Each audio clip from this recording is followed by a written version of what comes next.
Mga kwento ni Thelmo.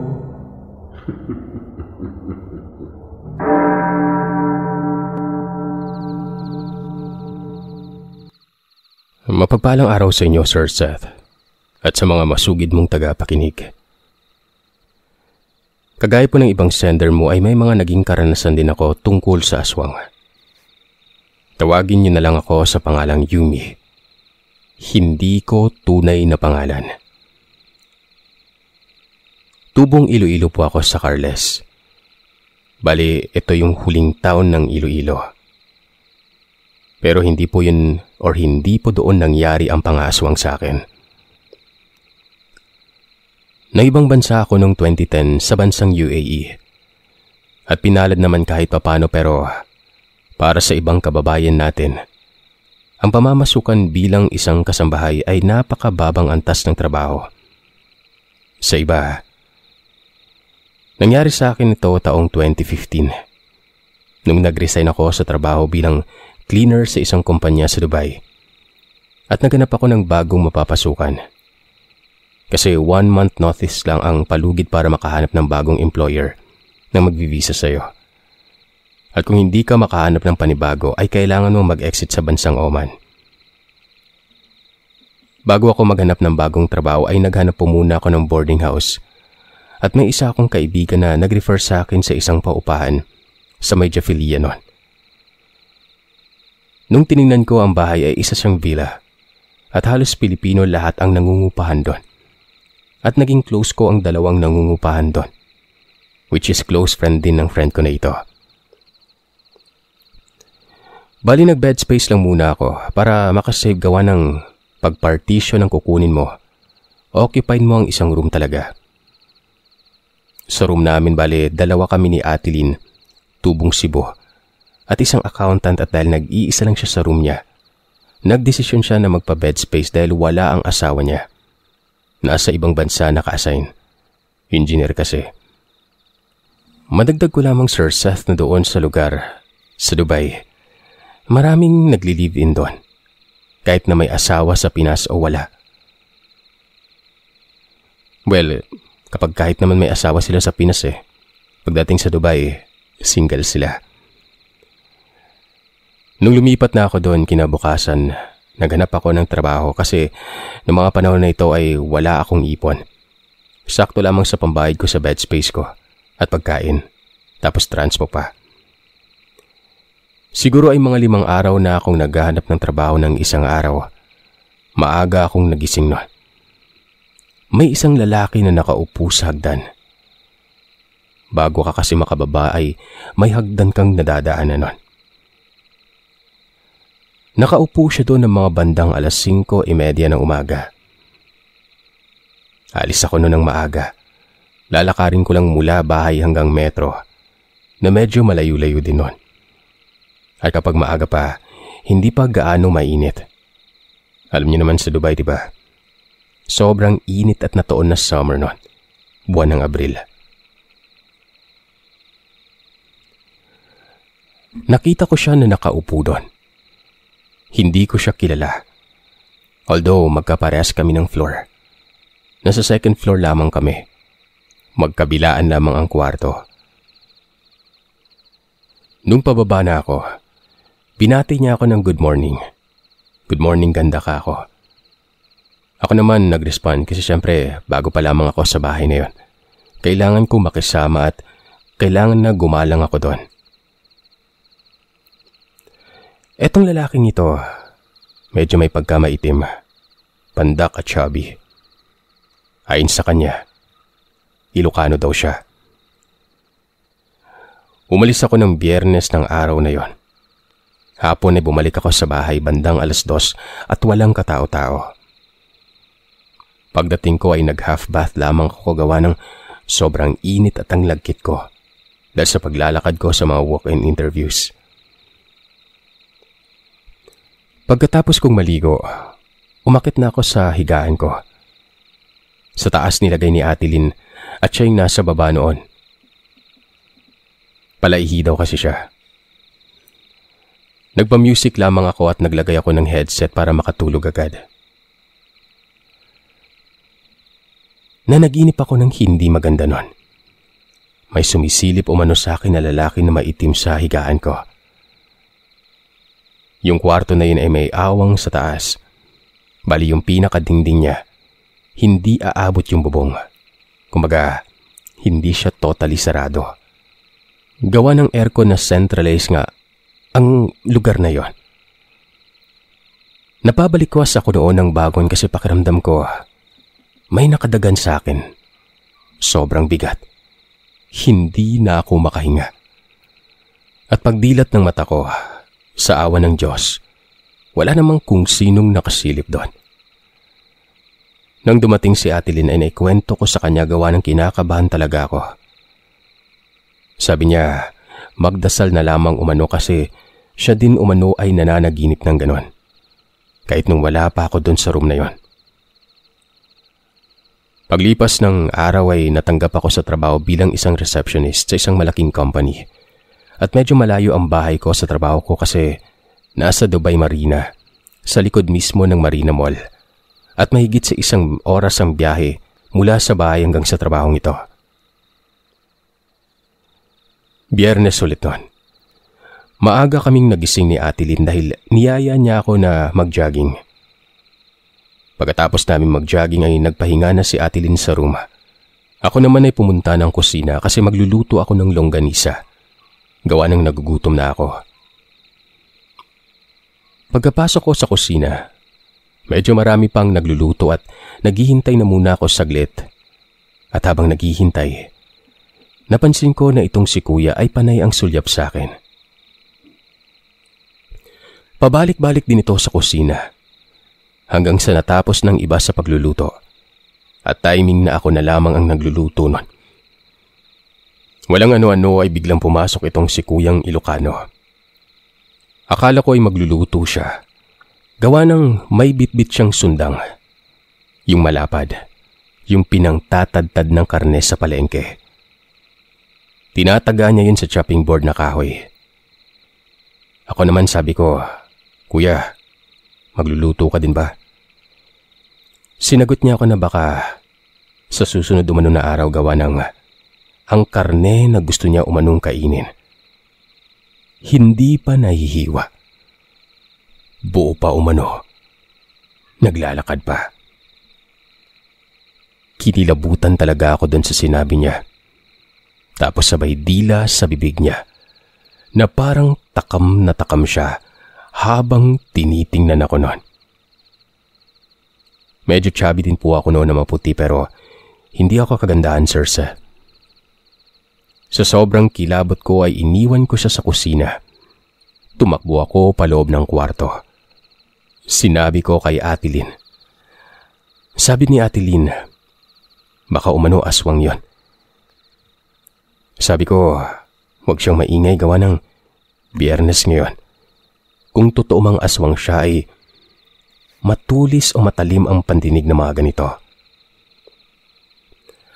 Noong mga panahon na yun ay sinamahan na ako ni Ate Lynn sa kusina para makapagluto at makakain na kami. Habang nagluluto ako, napansin ko na wala na siyang hawak na sundang. At nung patapos na kami ay sabi niya, may ibibigay daw siyang alak sa akin. Basta gusto ko. Sabi naman ni Ate Lynn sa kanya, bakit si Yumi lang ang bibigyan mo? Ayon naman dito sa lalaking ito ay nag-iisa na lamang umano yon. Yun na lang ang natira sa stock niya. Ayaw ko na sanang tanggapin yon. Pero ang sabi ni Ate Lynn ay tanggapin na lamang umano. Baka kung ano pang isipin ng lalaking ito. Kinagabihan mga 6:00 ng gabi. Tinawag niya ako sa kwarto namin. Nakapagtataka kasi hindi naman namin sinabi kung saang kwarto kami banda pero alam niya. Lumabas ako noon at sabi ng lalaking ito, samahan ko daw siya sa kwarto niya. Ang sabi ko naman kung pwede ay pakihatid na lamang ng alak doon sa kwarto namin gawa ng ayaw kong pumasok sa kwarto niya. Pumayag naman siya. Nung inabot na niya yung alak sa akin ay bigla niya akong binulungan ng ang bango-bango mo, Yumi. Ang sarap mong lantakan. Para talaga akong matunaw sa kaba ng mga panahon na yon. Nagpasalamat na ako at pumasok sa kwarto namin. Nung tiningnan namin ang binigay niya, sa maniwala kayo o sa hindi, hindi siya alak. Kasi sa loob ay maraming gamot-gamot ng kahoy at parang malagkit ang tubig sa loob nun. Napakabaho pa ng binuksan namin. Sabi ni Ate Lynn ay baka umano gayuma yon. Hindi namin yun ininom. Bagkos ay tinago lamang ito ni Ate Lynn. Kinabukasan ay tinanong niya ako kung ininom ba daw namin yon. Sabi ko naman sa kanya hindi. Nagtanong siya kung bakit, binigay nga daw niya yon para inumin. Sinabi ko na lamang na hindi pa namin iniinom yon. Kinagabihan bago matulog, nagdasal muna ako. Naglagay ng headset sa tenga para makatulog, gawa ng music lover ako. Nilagay ko ang isang rosary sa isang kamay ko, gawa ng natatakot na talaga ako. Baka mapanaginipan ko na naman ang lalaking itim na yon. Nung natutulog na kami ni Ate Lynn, mga 1:00 ng madaling araw, nagising ako gawa ng nararamdaman ko na wala na yung headset ko. Naririnig ko si Ate Lynn na umuungol. Napakadilim ng kwarto nun. Pinakinggan ko ng maigi si Ate Lynn. Kung siya ba talaga o baka nasa kabilang room lamang. Pero si Ate Lynn talaga yon. Nung tingnan ko siya sa baba, laking gulat ko dahil nakita ko ang isang napakalaking pusa na nakapatong sa kanya. Namumula at nagbabaga ang mga mata. At nung pinailaw ko na ang kwarto ay biglang tumalon ng pusa sa may division na dingding na sa sobrang taas mula sa baba doon. As in doon siya galing sa baba at isang talunan niya lamang ginawa yon. Pagkatapos ng nangyaring yon, ako naman ang binalikan. Sabi naman ni Ate Lynn ay grabe umano yung ungol ko. At nung tumayo siya para tingnan din ako, nakita din niya kagaya ng pusang nakita kong nakapatong sa kanya. Nakatitig sa akin habang naglalaway. Ginising niya ako pero ang pusa ay hindi talaga umaalis nun.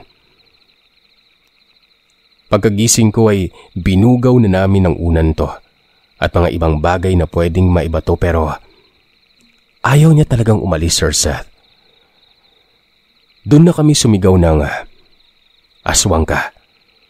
Pero hindi talaga natinag ang pusa na yon. Umangil pa ng umangil sa amin hanggang sa tatalunan na ako nito. Bigla siyang sinabuyan ng asin nung isang lalaki sa kabilang room. Sabi niya, "Demonyo ka. Dito ka pa dadaan sa amin."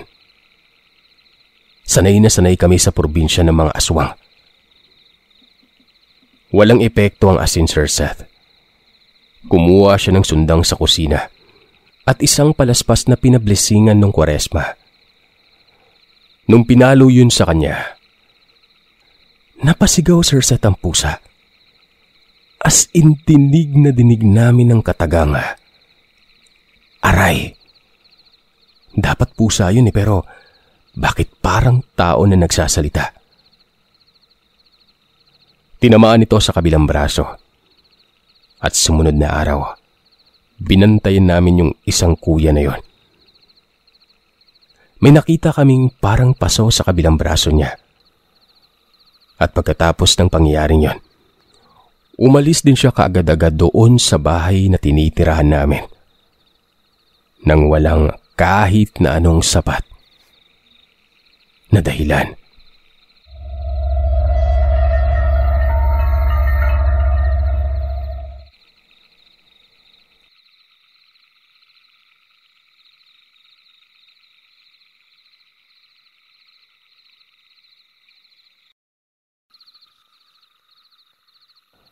Hello, Sir Seth.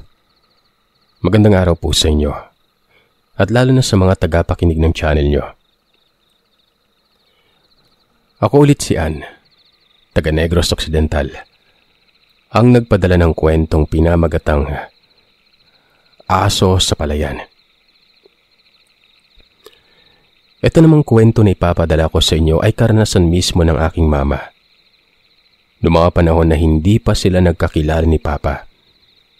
Kumbaga, dalaga pa lang po siya nung mangyari ito. Hindi ko nababanggitin ang pangalan o ang totoong pangalan ni Mama dito. Pero tawagin na lamang natin siya sa pangalang Jenna. Ikinuwento ito ni Mama nung narinig niya ang pinadala ko sa inyo na karanasan ko sa mga aswang. At gusto niya din na ibahagi dito sa channel niyo ang naranasan niya.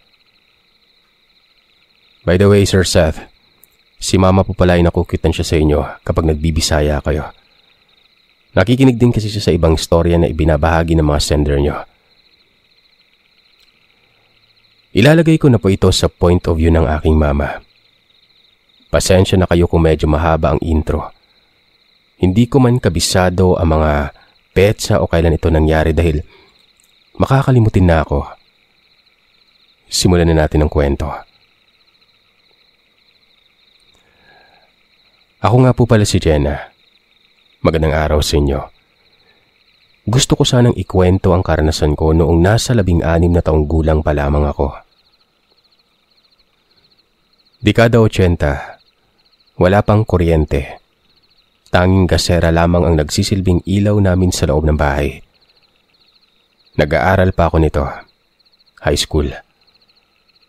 Hindi ko na matandaan kung anong petsa ito nangyari pero tandang-tanda ko pa ang lugar at mukha ng taong umatake sa akin nung gabing papauwi ako galing eskwelahan.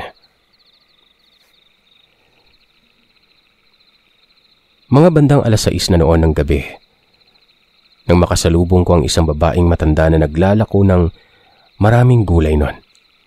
Halo-halo, parang pinakbet. Inalok ako nito. Sinabi ko naman na pasensya na po. Wala na kasi akong pera. Sa susunod na lamang. Agad naman itong sumagot na baka sa susunod sa ibang barangay naman ako maglalako nito, ining. Sabi ko naman, pasensya na po talaga pero wala na talaga akong pera. Umalis naman ito. Pero para bang inis na inis nun. Hinayaan ko na lamang yun at nagpatuloy ako sa paglalakad papuntang bahay. Medyo malayo-layo din kasi ang bahay namin sa pinapasukan ko. Siguro, lalakarin mo ng nasa 20 hanggat 25 minuto. Pagdating ko sa mga kabahayan, nakita ko na naman siya, yung matandang nagtitinda ng pakbet. Nahagip ko siya ng paningin ko nun. Bigla itong nagsalita ng, "Eneng, mag-ingat ka sa mga gabing uuwi ka ha." Nang lingunin ko ito ay bigla na lamang itong nawala. Ako naman ay binaliwala ko lamang po yun. Inisip ko na baka gutom lamang yun kaya binilisan ko na lamang ang paglalakad ko para makapagpahinga na kagad ako. Nakarating naman ako sa bahay na walang masamang nangyari. Ikinuwento ko naman agad kay Papa yung nakita ko sa kung anong nasa gilid ng paningin ko habang naglalakad ako noon. Sabi naman ni Papa, baka yung matandang nakita ko ay ang babaeng matanda sa kabilang baryo na bantog sa pagiging aswang. Doon ito bantog sa baryo nila. Kaya ito nagpupunta sa ibang baryo dahil dun sa kanila kasi ay kilala na siya ng mga tao. Baka sa ibang baryo na naman ito nambubulabog. Simula nung nakwento sa akin ni Papa yon, talagang hindi na ako umuuwi ng gabi, lalo na kapag wala akong sundo. Hindi kagaya sa anak ko na si Ann na umaalis ng mag-isa kahit gabi na. Matatakotin kasi ako nung kapanahunan ko pa, nung wala pa akong asawa at anak. Kinabukasan ay nagising ako ng mga 3:00 na madaling araw para maglaba. Naglalaba talaga ako kahit may pasok, Sir Seth. Inaagahan ko na lamang yung paggising ko Habang nagsasaing ako ng kanin ay nagkukuskus ako ng mga labahin para pagdating ng mga 6:00 ay magsasampay na si Mama. Habang naglalaba ako noon, nakita ko si Papa na nagkakape na sa gilid ng dirty kitchen. Kumbaga binabantayan niya yung sinaing ko habang naglalaba ako. Agad namang sinabi ni Papa sa akin na, "Jen, pumasok ka muna. Hayaan mo na yan. Ako nang magpapatuloy niyan mamaya." Hindi ko po alam kung bakit ako pinatigil ni Papa sa paglalaba noon. Tinanong ko siya kung bakit. Ang sabi nito, "Nakita ko yung matanda na sabi mo, yung nagtitinda ng pakbet." "Saan pa?" tanong ko. Ang sagot ni Papa sa akin noon, "Nasa puno ng niyog."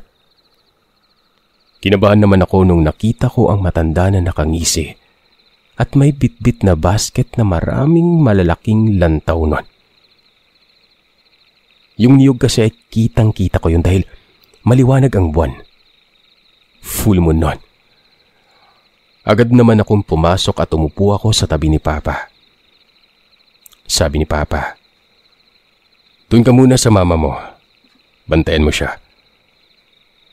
Si Mama kasi tulog pa noon. Agad naman akong pumasok at umupo sa tabi ni Mama. Narinig ko na kinausap ni Papa itong matanda. Yung bahay kasi namin noon walang bakod. Pinunta nito ni Papa at kinausap na, "Nay, ang aga niyo naman atang maglako ng gulay." Hindi naman ito sumagot. Ayon kay Papa sa akin, lumaki umano yung kanang kamay nito na parabang tinaga na ito sa madaling salita. Namamagayon. Pagdungaw ko sa bintana, nakita kong papaalis na ang matanda. Malakas pa itong maglakad, kahit na mahigit nasa 6 na po ang edad nito. Pagdating ng 5:00 ay nakaligo na ako at si Papa na ang nagpapatuloy ng labahin. Agad ko namang pinaghanda ng umagahan sina Papa at Mama bago ako umalis. Bago ako umalis, Sir Seth, sa bahay, pinagluluto ko muna sila Papa ng mga kain dahil pagdating ng 6:00 ay nasa bukid na sila dapat. Fast forward, nasa eskwelahan na po ako nito. Hindi ko alam kung matatakot ba ako o magagalit dahil ang matandang ito ay nakapasok sa loob ng paaralan namin. May dala itong plastic bag na may lamang isang balot ng gulay. Ibibigay niya umano sa akin ito. Tinanggap ko ito at itinapon sa basurahan pag-alis ng matandang yon. Dahil baka mamaya mayanggaw ako o magkasakit, diba? 5:00 ng hapon ay uwian na. At dahil hindi pa uso yung cellphone ng mga panahon na yon, nagantay ako na susunduin ako ni Papa. Pagdating ng pasado 5:00 ay nakita ko si Mama sa gate ng school. Nakatayo. Kinakawayan ako. Agad naman akong lumabas at sumunod kay Mama. Nung nakalayo na ako ng eskwelahan, nagtataka ako kung bakit nag-iba kami ng daanan nun. Yung daan na tinatahak namin ay yung daan kung saan nakatira ang matandang nagtitinda ng gulay. Agad ko namang tinanong si Mama na, "Mama, bakit dito tayo dumaan?" Sumagot naman ito na, "May pupuntahan lang ako, anak." Noong mga panahon na yun ay nagduda na talaga ako gawa ng hindi naman umaalis si Mama. Umaalis lamang ito kapag kasama si Papa. At yung damit na suot niya, ni minsan ay hindi ko nakitang isinuot niya yon.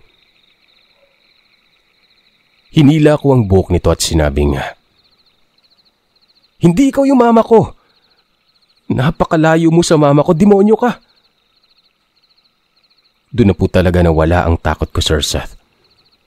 Nangibabaw po talaga ang pagiging anak ko. Ayoko kasing ginagaya si Mama sa paraan na masama. Agad namang tumingin at humarap ang babae na yon. At pagtingin ko sa mukha niya, Siya yung matanda na naglalako ng gulay. At sa sobrang tanda niya, kahit na ganong edad, ay nahatak niya ako ng walang kahirap-hirap papunta sa lugar nila. Habang ako ay nagpupumiglas, hanggang sa nabunot ko yung ballpen ko sa bulsa. Mabuti na lang at nailagay ko sa palda ko yon. Isinaksak ko ito sa likod niya ng 3 beses nun. Doon niya ako nabitawan at kumaripas na ako ng takbo pabalik ng eskwelahan. Buti na lang pagdating ko doon, naroroon pa ang 2 school guard. Agad ko naman silang sinabihan na kung pwede ay ihatid nila ako sa bahay. Nagpasalamat ako sa mga gwardya na yun dahil hinatid nila ako kahit paggabi na.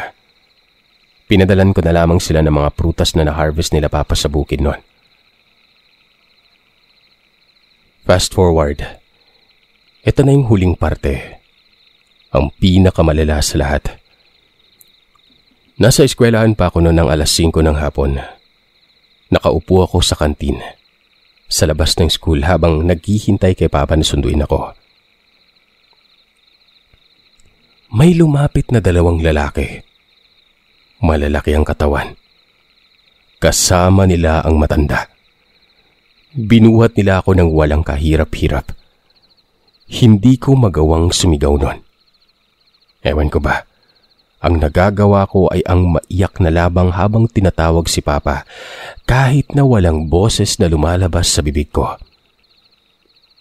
Tuluyan nila akong nadala sa barangay nila. Napakarami nilang nag-aabang, Sir Seth. Merong nakasilip sa bintana. Meron ding nagsisiga ng apoy.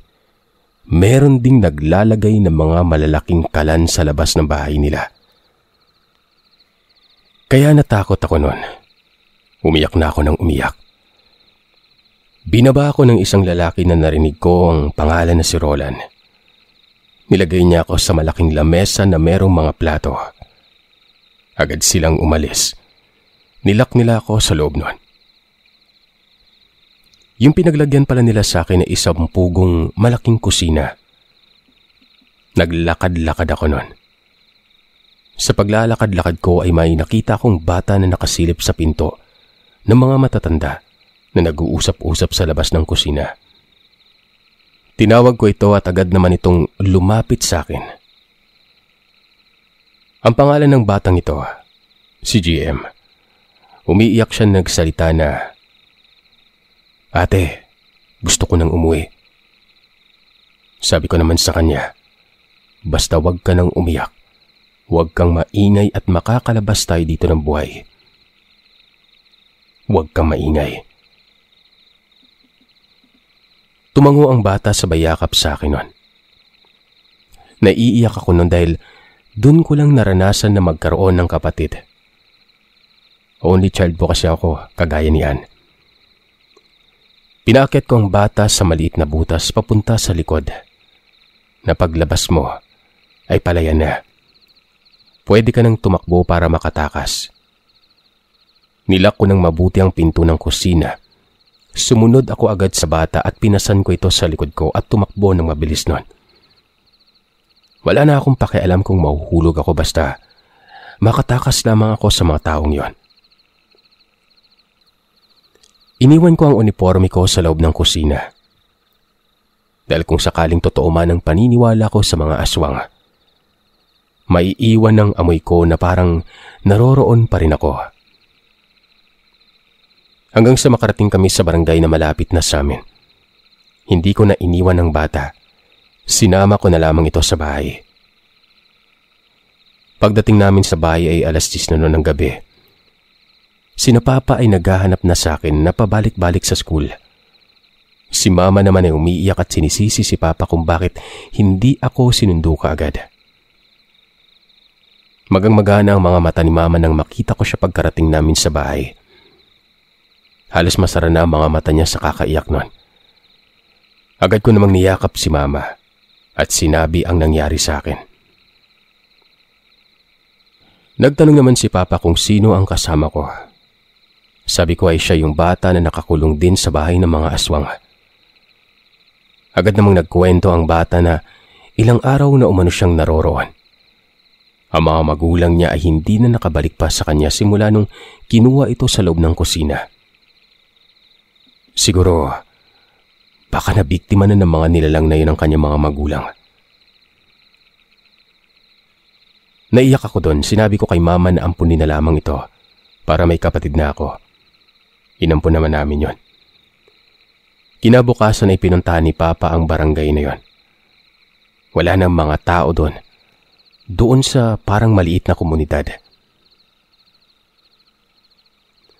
At ngayon Sir Seth, ang kapatid ko na ito ay meron na itong anak na 3 na puro babae. At ako, nag-anak na rin at si Ann nga ang bunga. Napakatapang na bata. Hanggang dito na lamang po at hindi man nakakatakot ang kwento ko, pero sana mag-iingat tayo sa mga taong sinasamahan natin o nakakasalamuha. Maraming salamat.